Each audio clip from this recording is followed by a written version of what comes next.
بسم اللہ الرحمن الرحیم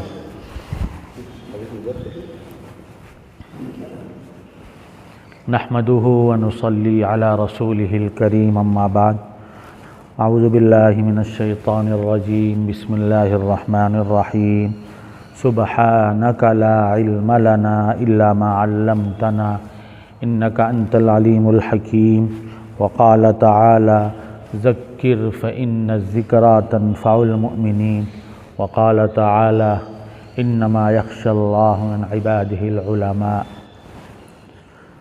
بزرگوں اور دوستو، اللہ رب العزت نے علم جیسی نعمت عطا کیا ہو تو اس نعمت کی قدردانی کرنا چاہیے، اللہ کا شکر ادا کرنا چاہیے کہ اللہ رب العزت نے ہمیں جہالت کی تاریکی سے نکال کر علم کی روشنی ہمیں عطا کیا ہے۔ علم کی روشنی میں ہم اللہ رب العزت کو پہچان کر اس کی فرمانبرداری کریں گے، اس کی اطاعت والی زندگی گزاریں گے۔ اللہ کا حکم ہے ہماری اطاعت کرو، ہماری فرمانبرداری کرو۔ ہمیں اگر پتہ ہی نہیں ہوتا اللہ کی اطاعت و فرمانبرداری کس طرح اور کیسے کرنا ہے تو ہم کیسے کر سکتے تھے؟ علم اللہ نے عطا فرما دیا، علم کے ذریعے معلوم ہو گیا کہ ہمیں اپنے پروردگار کی اطاعت کیسے کرنا ہے، کس طرح اس کی فرمانبرداری کرنا ہے، اس کا احسان شکر ہے۔ تو اس علم کی قدردانی کرنا چاہیے۔ علم کی قدردانی یہی ہے ہم اپنے علم پر عمل کرنے والے بنیں۔ علم پر عمل کرنا ہی علم کی اصل قدردانی ہے۔ علم پر عمل نہ کرنا یہ علم کی بے قدری اور ناقدری ہے۔ تو شکر ایک زبانی ہوتا ہے، حضرت والد صاحب ہمارے فرمایا کرتے تھے، شکر جو ہے ایک زبانی ہوتا ہے کہ ہم الحمدللہ الحمدللہ الحمدللہ اللہ کی تعریف بیان کریں زبان سے، اور شکر ایک عملی ہوتا ہے کہ شکر کی تعریف کی گئی ہے کہ نعمت کو منعم کی رضامندی میں خرچ کرنا۔ شکر کی ایک تعریف کیا کی گئی ہے؟ نعمت کو منعم کی رضامندی میں خرچ کرنا۔ تو نعمت علم اللہ نے ہمیں عطا فرمایا ہے، تو اس نعمت علم کو اللہ رب العزت کی رضا میں خرچ کیا جائے تو یہ علم کا شکر ہوگا۔ تو بہرحال عامی اور عالم میں اس کی زندگی میں فرق ہونا چاہیے۔ ایک عامی جس طرح زندگی گزار رہا ہے، ایک عالم کی زندگی میں فرق ہو۔ عالم نماز پڑھے اور ایک عامی نماز پڑھے، دونوں کی نماز میں فرق ہونا چاہیے۔ عالم کی، علم والے کی نماز جو ہے خشوع خضوع والی ہونا چاہیے، اطمینان والی ہونا چاہیے، اور اس کے ساتھ ساتھ نوافل کا بھی اہتمام کرے۔ ہمارے ایک دوست حیدرآباد کا سفر ہوا تھا، حضرت کے پرانے منسلک ہیں مولانا کلیم صاحب، کلیم بھائی ہم لوگ کہتے ہیں ان کو۔ حضرت مولانا خالد سیف اللہ صاحب رحمانی کے جو ان کا جو مدرسہ ہے المعہد العالی اسلامی، اس کے وہ ذمہ داروں میں سے بھی ہیں، اس کے ٹرسٹ میں بھی ہیں۔ حضرت کے مدرسے میں جانا ہوا تھا، اللہ نے اللہ کی توفیق سے علماء اعظام کے درمیان جو بھی اللہ نے بات کہلوائی، اب اللہ ہی کو پتہ کیا کچھ ہم نے کہا تھا، اللہ ہی کہلواتے ہیں، انسان کے بس اختیار میں نہیں ہوتا۔ بعد میں انہوں نے کہا مفتی صاحب آج ہم علماء میں بڑی کمیاں ہو گئی ہیں، حالانکہ وہ خود بھی عالم ہیں ماشاءاللہ۔ ہم علماء جو ہیں نماز کا اہتمام نہیں کرتے، نوافل سے تو علماء بہت دور ہو گئے ہیں۔ نماز کے بعد کی جو فرائض کے بعد یا پہلے کے جو نوافل ہیں، سنن غیر مؤکدہ، ان سب کا اہتمام عام طور سے علماء نہیں کرتے، حالانکہ ہم کو زیادہ کرنا چاہیے، علماء کو زیادہ کرنا چاہیے۔ ہمارے ایک دوست ایک بار ملے، کہنے لگے بتائیے، عالم ہیں ماشاءاللہ، وہ بھی عالم ہیں، تجارت بھی کرتے ہیں اور کہیں تھوڑا مسجد سے جڑے ہوئے بھی ہیں، نماز وغیرہ پڑھاتے ہیں، ایک آدھ دو نماز پڑھاتے ہیں۔ اور تفسیر غالباً کرتے ہیں۔ کہنے لگے ہم کو بھائی کہتے ہیں کیونکہ حضرت عبد الحلیم صاحب نور اللہ مرقدہ جو ہمارے بڑے حضرت ہیں، ہمارے حضرت والد صاحب رحمۃ اللہ علیہ کے شیخ ہیں، الحمدللہ پڑھائی کے زمانے میں ہم بھی ان سے حضرت ہی والد صاحب کی برکت سے منسلک تھے، اسی مدرسے میں وہ بھی پڑھتے تو ہم سے پیچھے تھے، اس لیے بھائی کہتے ہیں ہم کو۔ کہنے لگے بھائی دیکھیے وہ جب جاہل نوافل کا اہتمام کرے گا، اوابین اشراق کا اہتمام کرے گا، اور ایک عالم جو ہے وہ ان سب چیزوں کو چھوڑ دے گا، تو معاشرے کے اندر مرتبہ اور مقام کس کو حاصل ہوگا؟ ظاہر ہے عملی اعتبار سے جو آگے بڑھے گا۔ کہنے لگے جو اب بیچارے اگر ان لوگوں کی تھوڑا سا معاشرے کے اندر عزت ہوتی ہے تو ہم کہتے ہیں جاہلوں کو آگے بڑھایا جا رہا ہے۔ ہم کو ہماری برادری کو چاہیے عملی میدان میں، ٹھیک ہے اللہ کا فضل ہے، اللہ نے آپ کو علم سے ہم سبوں کو علم جیسی عظیم الشان نعمت عطا فرمایا ہے، تو اس نعمت کی قدردانی یہ نہیں کہ ہم علم کا صرف نعرہ بلند کرتے رہیں کہ ہم کیا ہیں، الحمدللہ اہل علم ہیں، الحمدللہ اللہ نے ہمیں علم کی دولت سے نوازا ہے، علم عطا فرمایا ہے، اور صرف یہ نعرہ بلند کریں اور عملی اعتبار سے کچھ اقدام نہ کریں، عملی اعتبار سے آگے بڑھنے کی کوشش نہ کریں، پھر اس کے بعد دنیا میں جس کو مرتبہ اور مقام عملی اعتبار سے کسی اور کو مل جائے تو پھر ہم اس میں رونا روئیں تو اچھی بات نہیں ہے۔ تو کہنے لگے کہ علماء جو ہیں عام طور سے عملی اعتبار سے نماز وغیرہ کے سلسلے میں جو نوافل وغیرہ ہیں اس کا کم اہتمام کرتے ہیں، حالانکہ آپ صلی اللہ علیہ وسلم نے جن چیزوں کے فضائل بیان کیے ہیں وہ سب کے لیے بیان کیے، ایسا نہیں کہ جو فضیلتیں چاشت اشراق اوابین وغیرہ کی ہیں وہ صرف بیچارے کم پڑھے لکھوں کے لیے، نہ پڑھے لکھوں کے لیے۔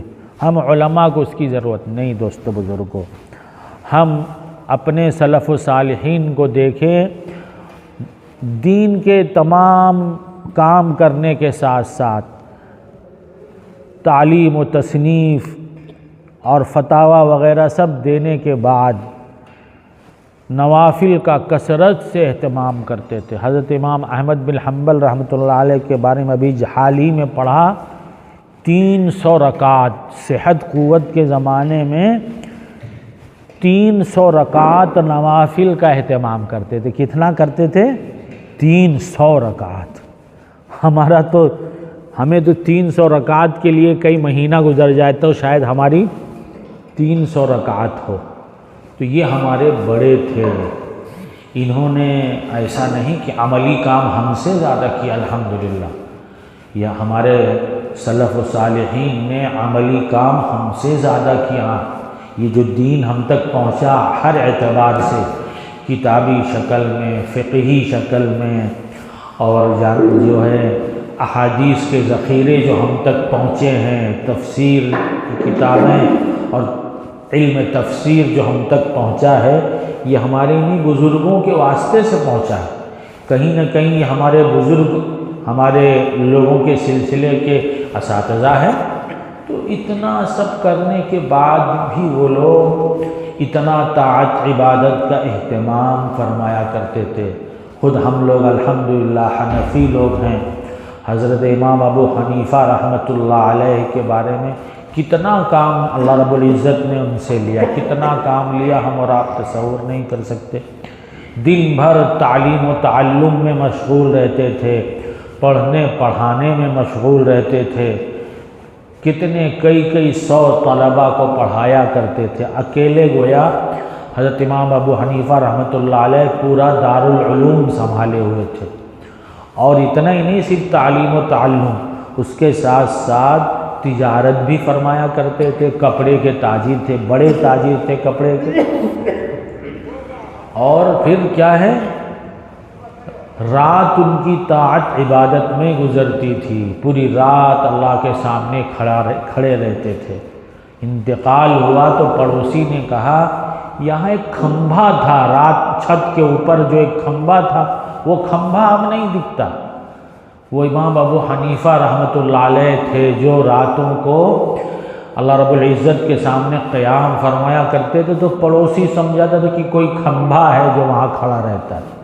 سوچئے کتنا تاج، ٹھیک ہے وہ لوگ ہمت والے تھے، طاقت و قوت والے تھے، اب اس طرح کے قوہ نہیں رہے، اس طرح کی جو ہے ہمتیں ہمارے اندر نہیں رہیں، ہم اتنا نہیں کر سکتے۔ تو دوستو بزرگوں، ظہر کی نماز پڑھتے ہیں تو سنت مؤکدہ پہلے 4 بعد کی 2 پڑھ کے ہم مسجد سے نکلنا شروع کر دیتے، نہیں، 2 نفل کا اہتمام اور کر لیں۔ 2 نفل کی بڑی فضیلت ہے، ظہر کی نماز کے بعد جو ہے 2 سنت مؤکدہ اور جو 2 نفل کا آخر میں 2 نفل کا اہتمام کرے، اس کے بارے میں فضیلت ہے کہ جہنم سے اللہ رب العزت اس کو بچا لیجیے۔ کیا ہمیں اور آپ کو جہنم سے نہیں بچنا ہے دوستو بزرگوں؟ ہم صرف وعظ و تقریر کریں اور عملی زندگی میں اس کا اہتمام نہ کریں تو دوستو بزرگوں اچھی بات نہیں۔ حضرت ہمارے والد صاحب حضرت مولانا منیر احمد صاحب نور اللہ مرقدہ فرمایا کرتے تھے، عام لوگ کچھ کہتے نہیں ہیں، زبان سے کہتے نہیں، لیکن محسوس کر لیتے ہیں۔ کیا کر لیتے ہیں؟ محسوس کر لیتے ہیں۔ ٹھیک ہے، ہم کو کوئی انگلی نہیں اٹھا رہا ہے، ہم کو کوئی ٹوک نہیں رہا ہے، کسی بھی وجہ سے معاشرے میں ہم ذی علم ہیں، علمی اعتبار سے ہمارا مرتبہ اور مقام ہے، تو لوگ باغ ہم کو ٹوکتے نہیں، تو مطلب یہ نہیں کہ وہ محسوس بھی نہیں کرتے۔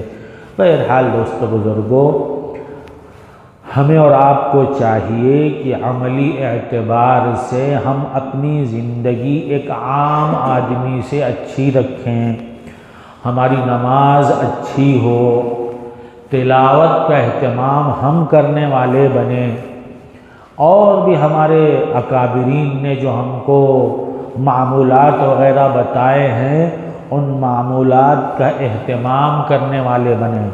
عام طور سے آج کل ہمارے معاشرے کے اندر معمولات تسبیح وغیرہ، معمولات میں تلاوت بھی شامل ہے، تلاوت کا اہتمام بھی ہے، لوگ باغ کم کرنے لگے، اور تسبیحات کا اہتمام بھی کم ہوتا ہے۔ یہ معمولات جو ہوتے ہیں یہ ترقی کا زینہ ہوتے ہیں۔ معمولات کیا ہوتے ہیں؟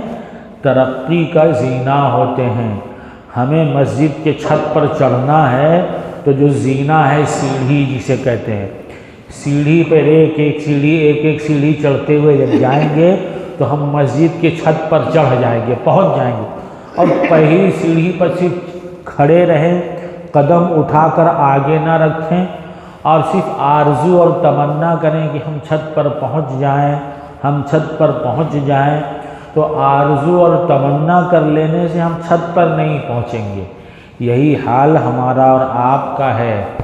ہم اللہ رب العزت تک پہنچنے کی جو سیڑھی ہے معمولات، اس سیڑھی پر قدم رکھ دیں اور معمولات پر پابندی نہ کریں، روزانہ کریں نہیں، اور صرف تمنا آرزو کریں کہ ہم اللہ تک پہنچ جائیں، ہم اللہ تک پہنچ جائیں۔ تو دوستو بزرگوں، آرزو اور تمنا سے کوئی انسان اللہ تک نہیں پہنچا ہے، محنت، مشقت، مجاہدہ، قربانی کے نتیجے میں پہنچتا ہے۔ ہم اپنا تھوڑا سا وقت اللہ کے لیے نہ نکال سکیں، ہم اپنا تھوڑا سا وقت جو ہے نکال کر اللہ رب العزت کے لیے صرف نہ کریں، اور ہم کوشش، آرزو اور تمنا کریں اللہ تک پہنچ جائیں۔ آرزو اور تمنا سے دنیا کی کوئی چیز ہمیں نہیں ملتی، اللہ رب العزت کا یہ قرب، یہ مرتبہ اور یہ مقام، یہ آرزو اور تمنا سے کیسے مل جائے گا؟ دیکھ لیجئے ہمارے بزرگوں نے کیسی قربانیاں دی ہیں۔ ہمارے کسی دیوبند کے بزرگوں میں سے غالباً شاہ رفیع الدین صاحب رحمۃ اللہ علیہ کا واقعہ حضرت والد صاحب نور اللہ مرقدہ نے سنایا کہ جس دن انتقال ہوا حضرت کا، جس دن حضرت شاہ رفیع الدین صاحب رحمۃ اللہ علیہ کا انتقال ہوا ہے، اس دن بھی ان کی جو ہے اسم ذات 12,000 12,000 اسم ذات کا معمول تھا، یعنی اللہ اللہ اللہ کا وہ ذکر کیا کرتے تھے 12,000، 1200 نہیں، 12 مرتبہ نہیں، 12,000۔ اس دن بھی حضرت کا وہ معمول چھوٹا نہیں تھا غالباً، یا صرف اسی دن چھوٹا تھا، میں بھول رہا ہوں۔ تو سوچئے ہمارے بزرگوں نے اپنے اللہ کو کتنا یاد کیا ہے، ہم تصور نہیں کر سکتے۔ ہم اور آپ بھی انہی کے لوگوں میں سے، ہم دیکھیں ہم اپنے اللہ کو کتنا یاد کرتے، ہم اپنے اللہ کو یاد کرنے کے لیے کتنا وقت نکالتے۔ اللہ نے ہمیں حکم دیا، کیا حکم دیا ہے؟ فَاذْكُرُونِي أَذْكُرْكُمْ، تم ہمیں یاد کرو ہم تمہیں یاد کریں گے۔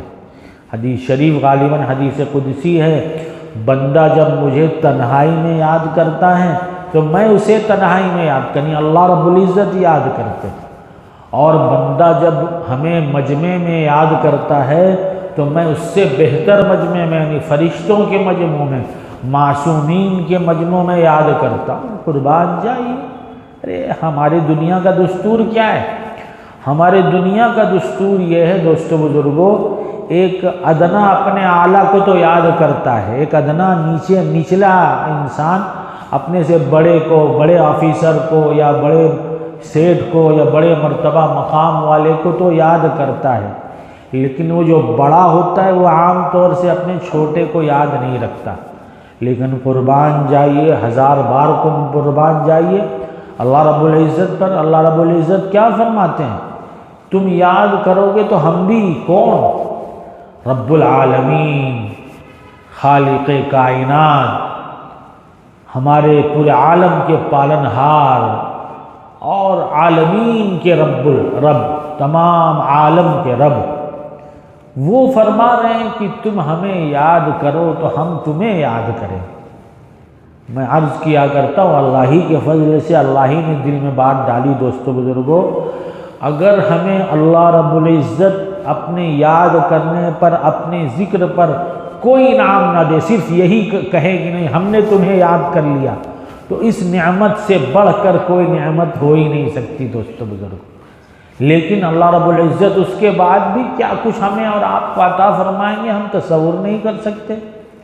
اتنا سب کچھ ملنے کے بعد بھی اگر ہم اپنے رب کو نہ یاد کریں، اپنے رب کا تذکرہ نہ کریں، اپنے رب کے ذکر سے اپنی زبانوں کو تر نہ کریں، تو ہماری اور آپ کی بڑی محرومی کی بات ہوگی دوستو بزرگوں، ہمارے لیے محرومی کی بات، اور ہمارا اپنا نقصان ہے۔ اس رب کا وہ تو بے نیاز ہے، اللہ الصمد، پوری دنیا اس کا نام نہ لے تو بھی اس کی بڑائی کبریائی میں کچھ کمی نہیں آئے گی، اور پوری دنیا مل کر اسی کے نام لیوا ہو جائے تو بھی اس کی بڑائی کبریائی میں کچھ اضافہ نہیں ہوگا دوستو بزرگوں۔ یہ تو ہماری خوش نصیبی ہوگی کہ ہم کو توفیق ملی۔ تو بہرحال دوستو بزرگوں، عام طور سے ہماری جو برادری ہے ان سب چیزوں کا اہتمام اس میں کم ہو گیا، ہم بھی اس میں شامل ہیں، ہم اس سے خارج نہیں، ہم بھی اس میں شامل ہیں۔ تو ذکر کا اہتمام کرنے والے بنے۔ ایک عام انسان تو صبح شام کی تسبیح کا اہتمام کر لے، اور ہم الحمدللہ علم کی دولت سے مالا مال لوگ ہم تسبیحات کا اہتمام نہ کریں تو ہمارے لیے محرومی کی بات ہے دوستو بزرگوں۔ یہ عمل کی دنیا ہے، یہ عمل کی دنیا ہے، جو کرے گا اس کو اس کا نفع ملے گا، جو کرے گا اس کا نفع ملے گا، جو نہیں کرے گا وہ محروم رہے گا، جو نہیں کرے گا وہ محروم رہے گا۔ اور محرومی اچھی بات نہیں ہوتی دوستو بزرگوں، محرومی اچھی بات نہیں ہوتی، اس لیے بہرحال دوستو بزرگوں اس کا اہتمام کرنا چاہیے۔ اور عملی زندگی میں، ہماری زندگی میں، ایک عام انسان کی زندگی میں فرق ہونا چاہیے۔ اللہ نے علم عطا فرمایا ہے تو علم کی روشنی میں ہم زندگی گزاریں، معاشرہ سماج کی رعایت کرتے ہوئے زندگی نہیں گزاریں، ہم اللہ رب العزت کے احکامات کی اطاعت کرتے ہوئے زندگی گزاریں۔ ایک عام آدمی شادی بیاہ کرے، ایک عالم کے وہاں شادی بیاہ ہو، اس میں فرق ہونا چاہیے۔ عام آدمی تو معاشرہ سماج کی رعایت کرتے ہوئے، رسومات کو انجام دیتے ہوئے شادی بیاہ کرتا ہے۔ ایک عالم کی گھر میں، ایک پڑھے لکھے کی گھر میں، حافظ کے گھر میں شادی ہو تو سنت کے مطابق ہونی چاہیے، معاشرہ سماج کی رعایت کرتے ہوئے نہ کرے، رسومات کو انجام نہ دے، بلکہ سنت کے مطابق سادگی والا نکاح کرے، جس طرح رسول اللہ صلی اللہ علیہ وسلم نے نکاح فرمائے ہیں۔ آپ کے بعد آپ کے صحابہ کرام رضوان اللہ تعالی علیہم اجمعین نے نکاح فرمائے ہیں، سلف صالحین نے نکاح فرمائے، ایسا نکاح کرے۔ صحابہ ان کی بات ہی نرالی تھی۔ ہمارے سعید بن المسیب تابعی، سعید التابعین میں ان کا نام غالباً آتا ہے۔ ان کی ایک صاحبزادی تھیں، بڑی ہی حسین و جمیل اور پڑھی لکھی، ایسا ان کا شہرہ تھا کہ جو ہے بادشاہوں کے وہاں سے ان کے لیے رشتہ آیا کرتے تھے، اموی خاندان سے ان کے وہاں رشتے آتے تھے، لیکن سعید بن المسیب رحمۃ اللہ علیہ نے بادشاہوں کے خاندانوں کا، شہزادوں کا رشتہ منظور نہیں فرمایا۔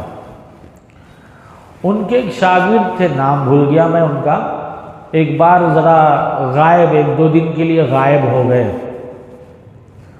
پوچھا بھائی کیا بات ہے، کہاں تھے، سبق میں حاضری نہیں دے رہے تھے؟ کہنے لگے حضرت بات اصل میں یہ تھی، اہلیہ بیمار تھی، ان کا انتقال ہو گیا تو اسی میں تھوڑا مشغول تھا۔ کیا کہنے لگے؟ غریب طالب علم تھے، ایسا بھی نہیں کوئی امیر خاندان، غریب طالب علم تھے۔ کہنے لگے اسی میں مشغول تھا، اس لیے حاضر نہ ہو سکا۔ فرمانے لگے تو نکاح کرنے کا ارادہ ہے؟ استاد شاگرد سے پوچھ رہا ہے، نکاح کرنے کا ارادہ ہے؟ کہنے لگے حضرت مجھ غریب سے کون نکاح کرے گا؟ کیا کہنے لگے؟ مجھ غریب سے کون نکاح کرے گا؟ فرمایا بھائی کیوں، ایسی کیا بات ہے؟ کہنے لگے غریب آدمی ہوں، کچھ ایسا انتظام بھی نہیں ہے، غریب ہوں بس، اور کیا، عام طور سے رشتہ داری کے لیے مال و دولت دیکھا جاتا ہے۔ فرمایا میں اپنی بیٹی سے تمہارا نکاح کرنا چاہتا ہوں، نکاح کرو گے؟ فرمانے لگے حضرت نکاح تو کرنا ہی ہے، بالکل کروں گا۔ اسی مجلس میں حضرت سعید بن المسیب نے اپنی بیٹی کا نکاح فرما دیا۔ ہمارے یہاں کیا ہوتا ہے، پہلے بات چیت چلتی ہے، مہینوں تو اس میں گزر جاتا ہے، اس کے بعد بات چیت چلنے کے بعد پھر منگنی اور پتہ نہیں کیا کیا رسومات کی جاتی ہیں، پھر اور پتہ نہیں کیا کچھ ہوتے ہیں، پھر عجیب کیا رسموں کا نام لیا جائے، وہ سب چیزیں انجام پاتی ہیں۔ سال گزرنے کے بعد تب کہیں جا کر نکاح کا نمبر آتا ہے۔ یہاں کیا ابھی بات کیا اور بات رشتہ منظور ہو گیا، فرمایا چلو نکاح کر لو۔ نکاح کر دیا، سبق کے درس کے وقت میں نکاح کر دیا۔ یہ بیچارے غریب طالب علم اپنے گھر چلے گئے شام کو۔ فرمایا مغرب کے بعد کا وقت تھا یا کیا وقت تھا، مطلب شام ہو گئی تھی، مغرب اور عشاء کے درمیان دروازہ کسی نے کھٹکھٹایا، کسی نے دروازہ کھٹکھٹایا۔ نا وقت کون دروازہ کھٹکھٹا رہے، وہ بھی غریب کے گھر کا، کہ کوئی ایسا انسان ہو کہ پتہ ہو کہ ہاں یہ بیچارہ مالدار ہے اور لوگوں کو دیتا دلاتا بھی ہے، تو سمجھ میں آتا ہے کہ کوئی مجبور، کوئی لاچار کسی اپنی حاجت ضرورت کے لیے دروازہ کھٹکھٹا رہا ہو۔ مجھ غریب کا دروازہ کون کھٹکھٹا رہا ہے؟ بہرحال وہ طالب علم کہتے ہیں ہم باہر نکلے، دروازہ کھلا تو دیکھا حضرت سعید بن المسیب ہیں، جو مسجد نبوی چھوڑ کر کہیں جاتے ہی نہیں تھے۔ حرہ کا موقع پیش آیا تھا جس میں مسجد نبوی کئی نماز جس میں نہیں تھی، لیکن سعید بن المسیب رحمۃ اللہ علیہ اس وقت بھی مسجد نبوی میں حاضر تھے۔ مسجد نبوی صلی اللہ علیہ وسلم چھوڑ کر وہ جایا ہی نہیں کرتے تھے کہیں۔ کہنے لگے وہ میرے دروازے پر؟ فرمایا حضرت خیریت کیا بات ہے؟ فرمانے لگے میں نے سوچا تم اب بیوی والے ہو گئے ہو، بیوی کے بغیر رات کیسے گزارو گے، اس لیے اپنی بیٹی تمہارے وہاں چھوڑنے لایا ہوں۔ کتنی سادگی تھی دوستو بزرگوں۔ ہم علماء کی ذمہ داری ہے، دیکھیے ہم لوگ ماشاءاللہ، ہم میں سے بہت احباب ایسے بھی ہوں گے جو اصلاح معاشرہ کے جلسے جلوس کرتے ہوں گے، ٹھیک ہے، کرنا چاہیے، کہتے سنتے سنتے لوگوں میں رواج پیدا ہوگا، لیکن صرف اصلاح معاشرہ کے جلسے جلوس کر لینے سے معاشرے کی اصلاح نہیں ہو جائے گی، بلکہ عملی اقدام ہمیں اور آپ کو کرنا پڑے گا۔ دوستو بزرگوں، عملی طور پر امت کے لوگوں کو یہ کر کے دکھانا پڑے گا کہ سادگی کے ساتھ شادی بیاہ کس طرح ہوتے ہیں۔ ہم علماء، اہل علم، ذی علم لوگ جب تک آگے نہیں بڑھیں گے، لوگوں کو دکھائیں گے نہیں کہ دیکھیے سنت کے مطابق نکاح شادی بیاہ کس طرح ہوتے ہیں، تب تک معاشرے کی اصلاح نہیں ہوگی۔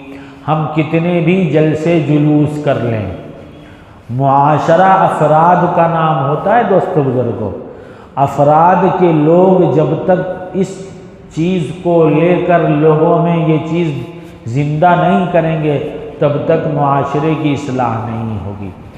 عام آدمی جس طرح شادی بیاہ کر رہا ہے، ہم عالم لوگ بھی اسی طرح شادی بیاہ کریں تو فرق کیا ہو گیا؟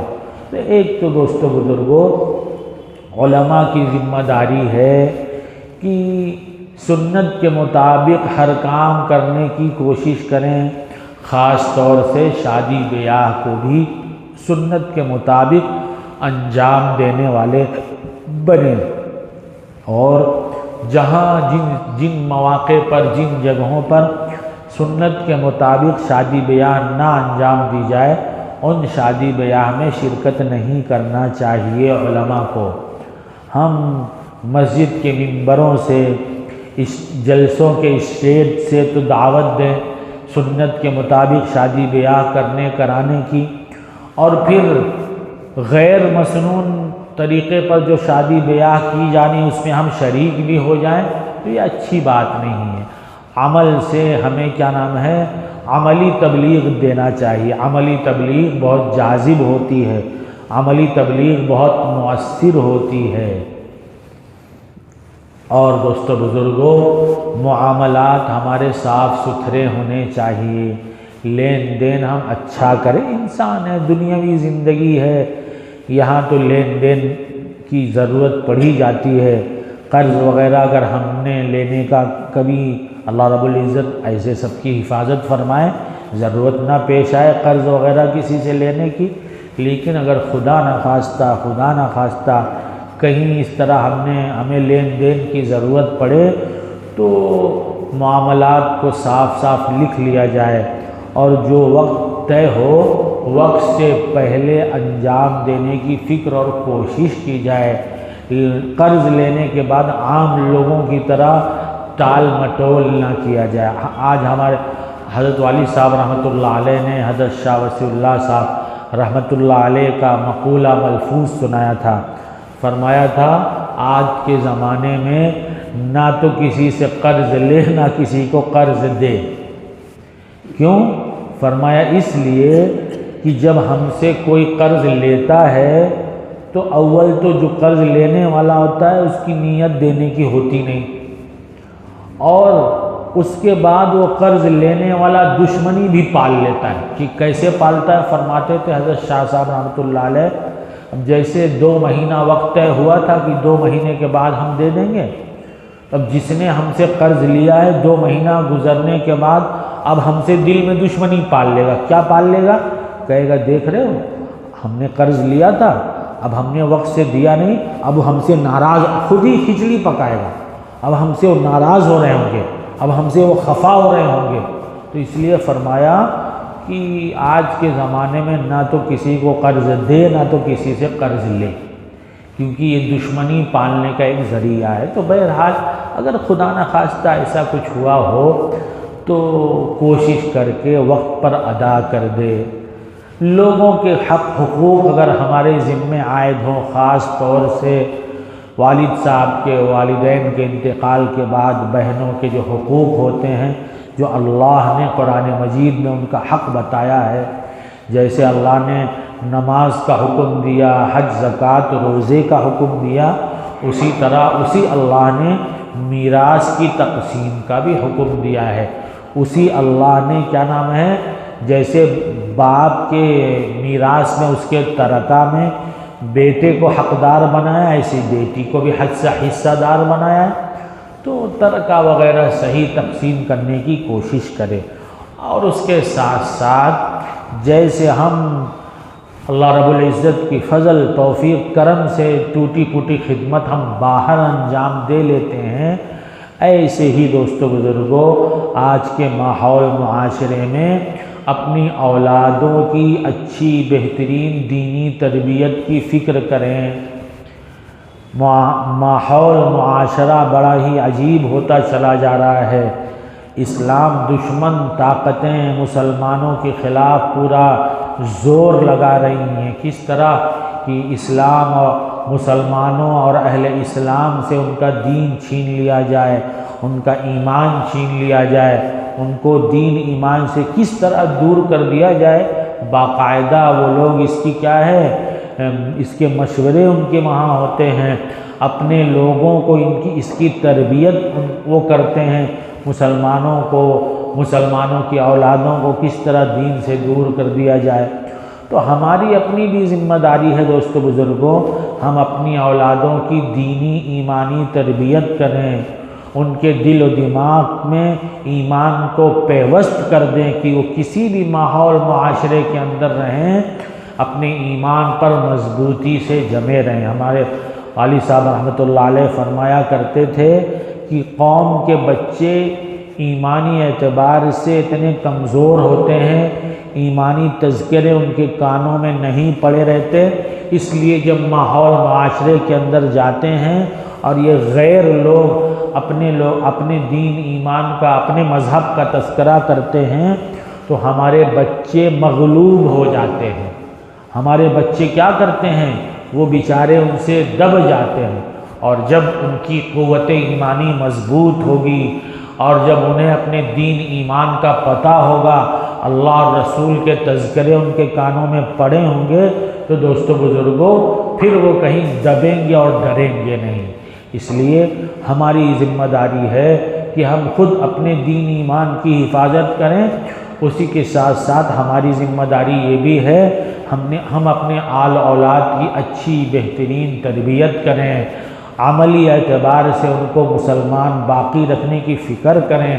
اللہ رب العزت نے انبیاء علیہ السلام کا تذکرہ قرآن مجید میں فرمایا، ام کنتم شہداء اذ حضر یعقوب الموت اذ قال لبنیہ ما تعبدون من بعدی۔ دیکھیے حضرت یعقوب علیہ السلام خود نبی، ان کے والد نبی، ان کے دادا نبی، چچا نبی، نبوت ان کے خاندان کی، نبوت گویا ان کے خاندانی چیز ہے، خاندانی وراثت تھی، اس کے باوجود بھی وہ اپنے آل اولاد کے دین ایمان کی فکر کر رہے ہیں۔ دوستو بزرگوں نبی ہو کر فکر کر رہے ہیں اپنے آل اولاد کی۔ ہما شما کا کیا حال ہے، چند تھوڑے موڑے حروف ہم نے کیا پڑھ لیے، ہم کس غرور اور فخر میں آ گئے۔ دوستو بزرگوں وہ اپنی آل اولاد کی فکر کریں، ہم علم والے ہو کر ہم اپنے آل اولاد کی فکر نہ کریں تو کتنی بڑی محرومی کی بات ہے۔ اس لیے اپنی ایمان کی حفاظت بقا کی فکر کریں، اس کے ساتھ ساتھ اپنے آل اولاد کی بھی دینی تربیت کریں، اور جہاں جس مقام میں ہوں اس مقام میں امت کے دین ایمان کی فکر کرنے کی کوشش کریں۔ دیکھ لیں امت کی بہنیں بیٹیاں کس تیزی کے ساتھ مرتد ہو رہی ہیں، غیروں کے ساتھ جا رہی ہیں۔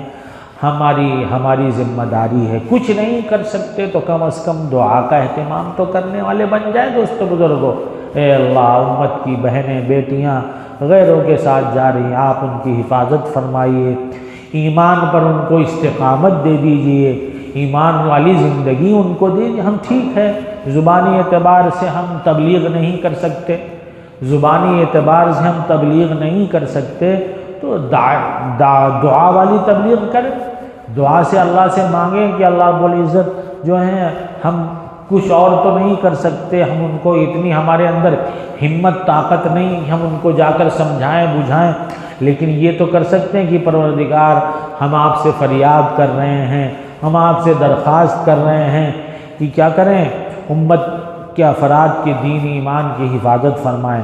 ہمارے والد صاحب فرمایا کرتے تھے جو جتنا زیادہ امت کی فکر کرنے والا بنے گا، امت کے لیے کڑھن، امت کے لیے تڑپے گا، اتنا ہی زیادہ وہ رسول اللہ صلی اللہ علیہ وسلم کا محبوب امتی بنے گا۔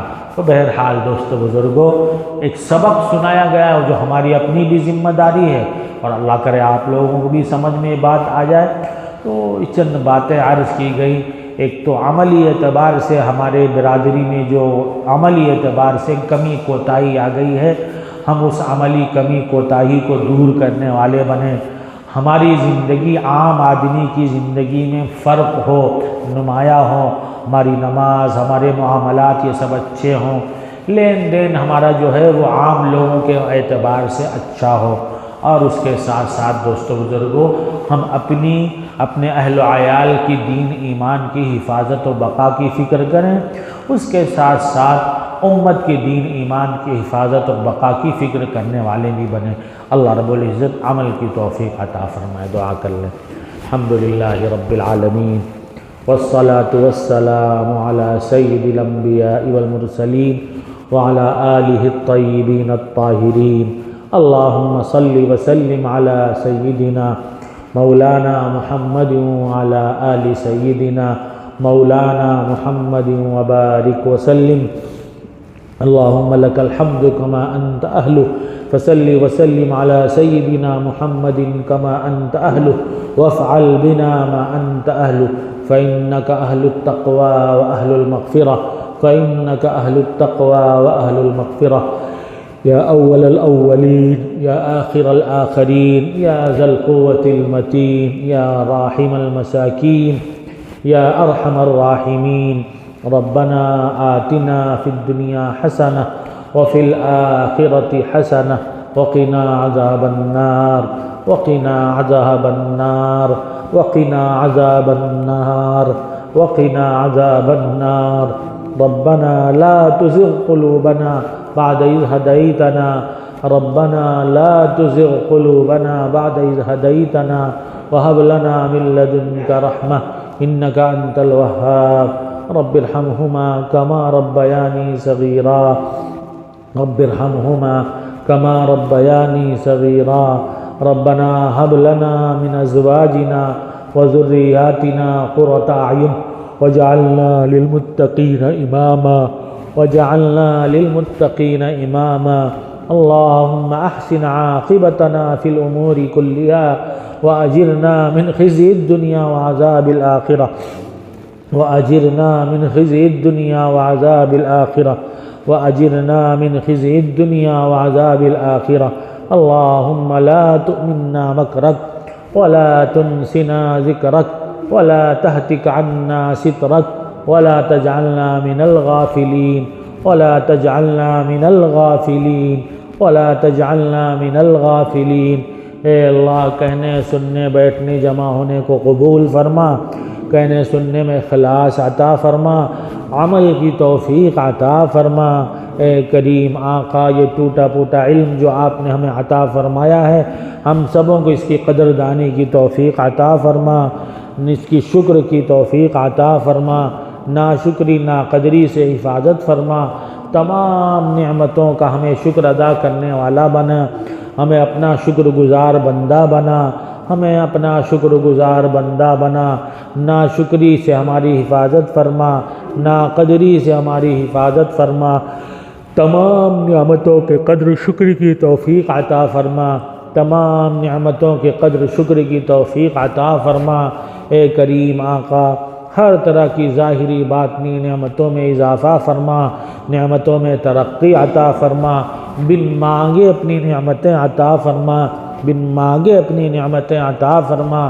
اے کریم آقا، ہم سب سے ہمیشہ کے لیے راضی ہو جائیے، اپنے رضا والے اعمال کی توفیق عطا فرمائیے، نافرمانی ناراضگی والے اعمال سے ہماری حفاظت فرمائیے، شریعت و سنت کے مطابق زندگی گزارنے کی توفیق عطا فرمائیے، شریعت و سنت کے مطابق زندگی گزارنے والا بنائیے، آپ صلی اللہ علیہ وسلم کی کامل اتباع کی توفیق عطا فرمائیے، سنتوں کا عاشق بنا دیجئے، سنتوں کا عامل بنا دیجئے، سنتوں کو ہم سبوں کی زندگیوں میں زندہ کرنے کی توفیق عطا فرما دیجئے۔ اے کریم آقا، اے کریم آقا، ہم میں امت میں جتنے بھی افراد بیمار ہوں سب کو شفاء کاملہ عاجلہ مستمرہ عطا فرمائیے۔ حاضرین کی ہماری جو بھی پوری امت کی دینی دنیاوی ضروریات حاجات ہیں، اے کریم آقا ہماری پوری امت کی سب کی تمام جائز حاجات، جائز مقاصد، جائز تمنائیں، جائز آرزوئیں اپنے خزانہ غیب سے پورا فرمانے کے فیصلے فرما لیجئے۔ اے کریم آقا مشکل آسان فرما دیجئے، پریشانیوں کو دور فرما دیجئے۔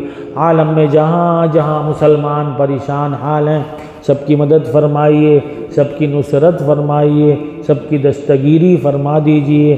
کرم کا، فضل کا، عافیت کا معاملہ فرمائیے۔ امت کی ہر طرح کی دینی دنیاوی ضروریات کو غیب سے پورا فرمائیے۔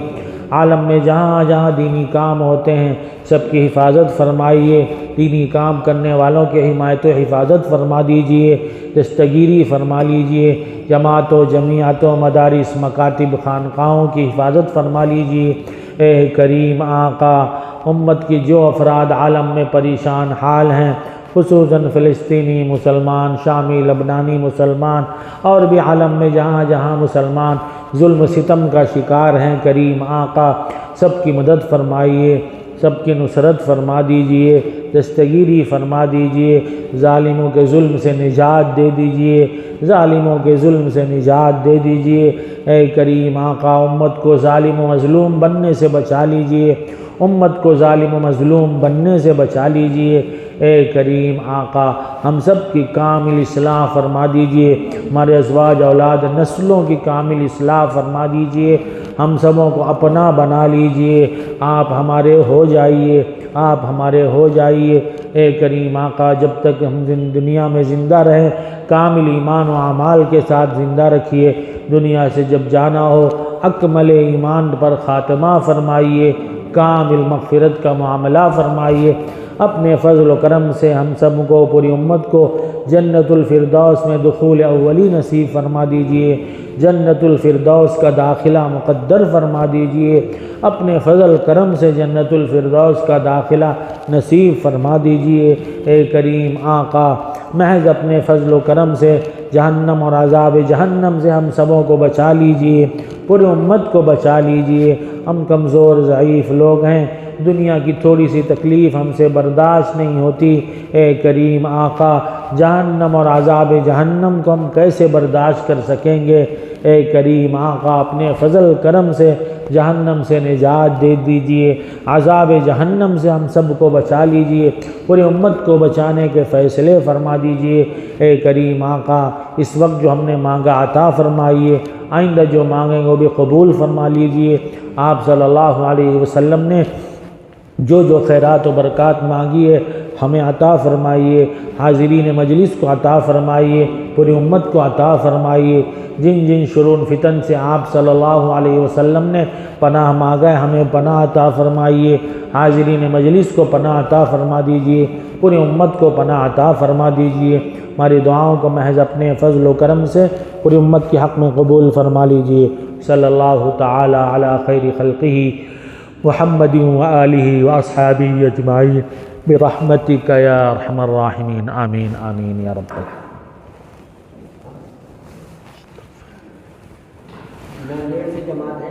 اچھا ماشاءاللہ ماشاءاللہ ماشاءاللہ، کیسے ہیں؟ اچھے ہماری سعادت مندی خوش نصیبی آپ سے شرف زیارت، آپ کی ملاقات ہوئی، ہماری بھی خوش نصیبی ہے۔ حضرت والد صاحب سے تو الحمدللہ بار بار ملاقات ہے۔ ماشاءاللہ ماشاءاللہ۔ میری پہلی ملاقات حضرت سے مدینہ منورہ میں 2006 میں۔ کیسے ہیں؟ آپ کیسے ہیں حضرت؟ الحمدللہ الحمدللہ الحمدللہ۔ آپ بچے ٹھیک ہیں؟ ماشاءاللہ۔ چکوڑی میں شاید آپ سے ملاقات ہوئی تھی نا؟ چکوڑی میں بیان نہیں، یہ 4.5 مہینے پہلے مشرف اسلام ہوئے ہیں۔ اوہ اللہ استقامت ہم سبوں کو دے، دعا کی ان کو بھی دے اللہ۔ 4 مہینے ہو گئے ان کے جماعت میں چل رہے ہیں۔ اللہ خوب خوب قبولیت سے نوازے، مقبولیت سے یہ نوازے، ناظر سے ہی ہمارے دین دنیا سب آباد فرمائے، دین دنیا۔ 4 ماہ سے ہو گئے۔ ماشاءاللہ ماشاءاللہ، بہت خوشی کی بات، بہت۔ یہاں تشریف اچھا ہے آپ کے، آپ اوپر بیٹھے نہیں بس جزاک اللہ، آپ لوگوں کی صحبت میں بیٹھیں گے۔ آپ کیسے ہیں؟ خیریت سے ہیں؟ یہاں کا